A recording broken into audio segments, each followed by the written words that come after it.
जय शिवराय मित्रांनो, आज आहे 18 एप्रिल आणि आजपासून महाराष्ट्रातल्या अनेक भागांमध्ये वातावरण कालच्या तुलनेमध्ये थोडं दुप्पट वाढ होते। पण 20 तारखेपर्यंत मराठवाडा, विदर्भ, खानदेश आणि पश्चिम महाराष्ट्रामध्ये काय पराक्रम होतोय, म्हणजे किती प्रमाणामध्ये गारपीट, वादळी वारे, हे सगळ्या गोष्टीची पूर्वकल्पना अगोदर दिली असली तरी या 2 दिवसांमध्ये अनेक ठिकाणी बऱ्याच भागांमध्ये वाऱ्याचा, कावराचा प्रश्न उपस्थित होणार आहे। त्याबद्दल आपण आज हा व्हिडिओ शेवटपर्यंत पहा। व्हिडिओला सुरुवात करण्या अगोदर महात्मा विश्वगुरु श्री संत बसवेश्वर यांना आपण जयंतीनिमित्त सर्व हिंदू बांधवांना मनपूर्वक शुभेच्छा देऊयात। धन्यवाद। तसेच महाराष्ट्रामध्ये अनेक ठिकाणी येणाऱ्या ह्या पावसाचे संकेत एक आठवडाभर चालणार आहेत। 22 आणि 23 ला थोडी तो काही प्रमाणामध्ये शांती घेईल, पण 24-25 नंतर तो पुन्हा उभारी घेणार आहे। याबद्दल एक तारखा पहिले समजून घेऊयात। आजची 18 तारीख ही महाराष्ट्रातल्या दक्षिण भागांमध्ये, ज्याचा कोल्हापूरशी, हुबळीशी, बेळगावशी, सोलापूर, सांगली, पुण्यामधल्या काही भागांचा, तसेच लातूर आणि नांदेडच्या तुरळक भागांचा समावेश आहे।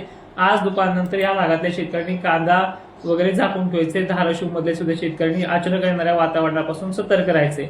अहिल्यानगर मोजक्या ठिकाणी हा अपवाद घडू शकतो। आजच्या 18 एप्रिलला नाशिकमध्ये भागामध्ये तुरळक 1-2 ठिकाणचा फटकाराचा विषय आहे। 19 तारखेला महाराष्ट्रातल्या छत्रपती संभाजीनगरच्या काही दक्षिणेकडील भागांमध्ये, पुणे परिसर, मुंबई, पुण्याच्या अनेक भागांमध्ये, कोल्हापूर परिसर, सोलापूर परिसर, धाराशिव, जालन्यात तुरळक ठिकाणी, हिंगोली, परभणीमध्ये मोजक्या ठिकाणी, तर नाशिक जिल्ह्यामध्ये अनेक ठिकाणी वातावरण हे सक्रिय होणार आहे। नाशिकच्या आणि पश्चिम महाराष्ट्राच्या सर्व जिल्ह्यांमध्ये भाग बदलत पद्धतीने हा वातावरणाचा फटका पाहायला मिळणार आहे।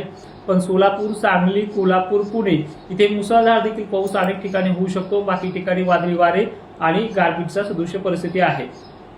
20 तारीख सर्वात महत्वाची असणार आहे, कारण की 19 आणि 20 ह्या 2 तारखेचं असं साम्यता आहे, 12 घंटे मागे पुढे होईल।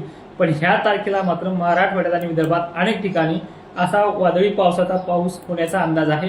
तर जिल्हे बघूयात कोणते समोर आहेत। अकोला, अमरावती, नागपूर, हिंगोली, वर्धा या भागांमध्ये यवतमाळसह तुरळक ठिकाणी पाऊस आहे। नांदेड सुद्धा आहे। परभणीसह मराठवाड्यातले सर्व जिल्हे, बीड येतोय, परभणी येतोय, लातूर येतोय, धाराशिव येतोय, अंबड, घनसावंगी पट्टे सुद्धा आहेत। जालना, भोकरदन, जाफराबाद देखील आहे। याच्यामध्ये देऊळगावच्या जाफराबाद काही ठिकाणी डिफरंट भागांमध्ये मोजक्या ठिकाणी असतील। पण छत्रपती संभाजीनगर पासून अहिल्यानगर, कडाष्टी, अहिल्यानगर, श्रीगोंदा, कर्जत, शिर्डी परिसर, त्याच पाठोपाठ दक्षिण महाराष्ट्रातले टोटल जिल्हे, कोल्हापूर असेल, सोलापूर असेल, पंढरपूर असेल, मोहोळ, सातारा, नाशिक या भागाबरोबरच हुबळी, कर्नाटकला अतिशय वादळी वाऱ्यासह हा पावसाचा परिणाम पाहायला मिळणार आहे। सोलापूरचा देखील समावेश वारंवार होणार आहे 3 दिवस लगातार। हे वातावरण रात्री बेरात्रीपर्यंत विदर्भाच्या आणि मराठवाड्याच्या काही डिफरंट भागांमध्ये, म्हणजे दक्षिण असेल, पूर्व असेल, अशा भागांमध्ये विदर्भाची व्याप्ती मॉडेलनुसार कमी दाखवली जाते। म्हणजे विदर्भामध्ये म्हणावा असा आणि मोठा धाक दिसत नाहीये, पण तरी सतर्कता ठेवणं ही काळाची गरज ठरणार आहे। कारण की उष्णता एवढी भयानक आहे की तुम्हाला ह्या गोष्टीपासून संरक्षण व्हावं अशी निसर्गाची आणि तुमची तयारी असावी। त्यानंतर 21 तारीख लगन सराईची तारीख आहे। खानदेशला या तारखेला फारसा मोठा धाक दिसत नाहीये, पण मराठवाड्यातल्या ज्या काही लग्न सराई कार्यक्रम आहेत यांना एक विनंती आहे, ज्यांचे मराठवाड्यातले लग्न जे दुपारपर्यंतचे आहेत त्यांनी 4-5 वाजेपर्यंत आवरून घ्यायचे, कारण की 4ला आणि 5ला सिस्टम डेव्हलप होणार आहे। काही ठिकाणी 9-9:30ला होईल, त्यामुळे जास्त काही घाबरले जाऊ नका। भोकरदन, जाफराबाद, जे काही कन्नड, सिल्लोडचे उत्तरेकडील भागांचे लग्न सराई आहेत, 6:30 वाजता 4:30 वाजता वातावरण हे मोठ्या प्रमाणात बिघडणार आहे। पण याच्यामध्ये व्याप्ती मात्र खूप कमी, त्यामुळे बऱ्याच लग्न कार्याच्या विघ्नांचा अडथळा हाताळला जाणार आहे। 4-2 ठिकाणी अपवाद घडू शकतात, 1-2 ठिकाणी। भोकरदन, जाफराबाद, कन्नड, सिल्लोड यांना थोडा दिलासा मिळतोय, कारण की 21 तारखेच्या अगोदर 20 तारखेला मोठा पराक्रम झाला, पहाटेपर्यंत जर पाऊस झाला तर 21 तारीख लग्नासाठी विघ्नहर्तासारखी होऊ शकते तुमच्या भागामध्ये। मात्र या दिवशी कोल्हापूर, सांगली, सोलापूरला कोणत्याही क्षणी वातावरण हे सक्रिय होईल। गारपीट सदृश्य परिस्थिती, वादळी वारे देखील असणार आहे। 22 तारखेला बघूयात काय होणार आहे। 22 तारखेचं वातावरण हे डिफरंट भाग, म्हणजे कर्नाटकचा अनेक भाग याच्यामध्ये जोडला जाईल। हुबळी, श्रीगोंदा, विजयपुरा अशा अनेक भागांचा समावेश आहे। महाराष्ट्रासाठी ही तारीख थोडी सौम्यपणा दाखवेल, म्हणजे फक्त मराठवाड्यात आणि विदर्भातच याचा आभाळ येणं, ढगाळलेली परिस्थिती होणं अशा गोष्टी घडू शकतात। येणारी 23 तारीख ही महाराष्ट्रामध्ये पावसाचा तीव्रता कमी करणार आहे। 2 दिवसासाठी किंवा 3 दिवसासाठी ही पावसाची परिस्थिती फक्त दक्षिण भागापुरतीच मर्यादित राहील। विदर्भ, मराठवाडा, खानदेश भाग मोकळा होऊन जाईल।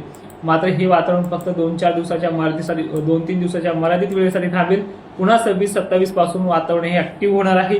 त्यामुळे या वातावरणामध्ये काळजी कशी घ्यायची। आता पुन्हा 18 तारखेपासून ते आपण ह्या 2-3 दिवसांमध्ये काय कोणत्या भागांमध्ये आणि काय होऊ शकतं याबद्दल थोडंसं आणखी सखोल सांगूया। हे पहा, आजची परिस्थिती जर आपण पाहिली तर आज दुपारनंतर 2:30-3 वाजता आता जे काही ढग येतील ते वेगळे आहेत, पण 2:30-3 वाजता जी गरमीच्या लेवलने ढग येतील त्या ढगांमुळे कोल्हापूर, सांगली, सोलापूरमध्ये अनेक ठिकाणी गारपीटचा इशारा आजच पासून सुरुवात होते, ज्यामध्ये साताऱ्याचा समावेश आहे। बीड जिल्ह्यातही मोजक्या ठिकाणी हा समावेश आहे। परभणी आहे। जालन्यात मोजक्या ठिकाणी वातावरणात सक्रिय होऊन पाऊस होऊ शकतो। 1-2 ठिकाणचा अपवाद आहे। मात्र अहिल्यानगर, सोलापूर, धाराशिव, लातूर, सांगली, कोल्हापूर या जिल्ह्यांचा समावेश व्याप्तीच्या बाबतीत जास्त आहे। व्याप्तीच्या बाबतीत 1 नंबरला कोल्हापूर, सांगली, सोलापूरचा आणि साताऱ्याचा समावेश राहील। त्यानंतर पंढरपूर, अहिल्यानगर, पुणे हा देखील मोठ्या प्रमाणात वातावरण सक्रिय होणारा आजचा हा शेड्यूल राहणार आहे। तर अशा प्रकारची उद्याची तारीख सुद्धा महत्त्वाची मानली जाणार आहे। लातूर जिल्ह्यात, बीड, परभणी भागात देखील मेघगर्जना, वादळी वारे, पाऊस होण्याची शक्यता आहे। आणि यापेक्षाही महत्त्वाचं सांगायचं झालं तर पश्चिम महाराष्ट्राच्या तुलनेत विदर्भ आणि मराठवाडा, पश्चिम महाराष्ट्रात जास्त पाऊस सुरू झाला की विदर्भ आणि मराठवाड्यात पावसाची तीव्रता कमी राहते, पण हा अवकाळी आहे, सतर्क राहा। आता बऱ्याच शेतकऱ्यांचे गोट कांद्यांचं अनेक जणांचं नियोजन चालू आहे, तर जास्त घाबरले जाऊ नका। व्याप्तीचा विषय विदर्भ, मराठवाड्यामध्ये 25च्या आसपासच राहील असा अंदाज आहे। बाकी पश्चिम महाराष्ट्राला, दक्षिण महाराष्ट्राला तीव्रता जास्त आहे। जय शिवराय, जय बसवेश्वर, धन्यवाद।